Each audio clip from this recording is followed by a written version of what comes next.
Comment expliquer cette volte-face? On écoute l'analyse du rédacteur en chef du magazine Rupture. Je précise quand même que M. Cameron n'a pas fait cette déclaration tout à fait officiellement. Il a été saisi un petit peu par hasard alors que les caméras tournaient dans une conversation discrète avec M. Mittal.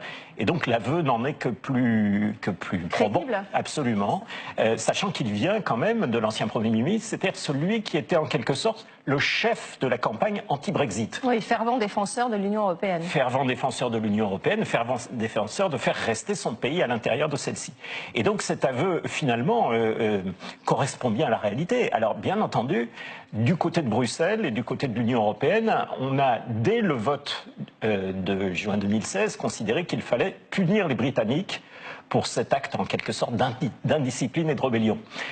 L'ancien Premier ministre britannique vient en quelque sorte de donner des armes après coup à ceux qui souhaitaient sortir de l'Union européenne. Le Brexit aura bien lieu, n'en déplaise à certains. David Cameron était hostile au Brexit et le succès du Brexit lui a coûté la direction du gouvernement. C'est donc à juste titre que de façon personnelle, il considérait le Brexit comme une catastrophe. Et puis, il est bien obligé de se rendre à l'évidence. Si catastrophe il devait y avoir, elle n'est toujours pas arrivée, on ne la voit pas à l'horizon. Donc, si vous voulez, c'est une déclaration réaliste, pragmatique. Et puis, je pense qu'il y a une deuxième raison. Je pense que M. Cameron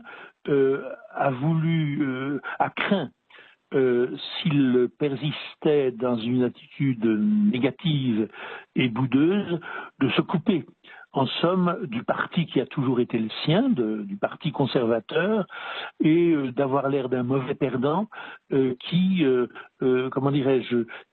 par sa faute, avait été exclu de la vie politique et qui n'y participait plus. C'est un peu une rentrée dans le jeu.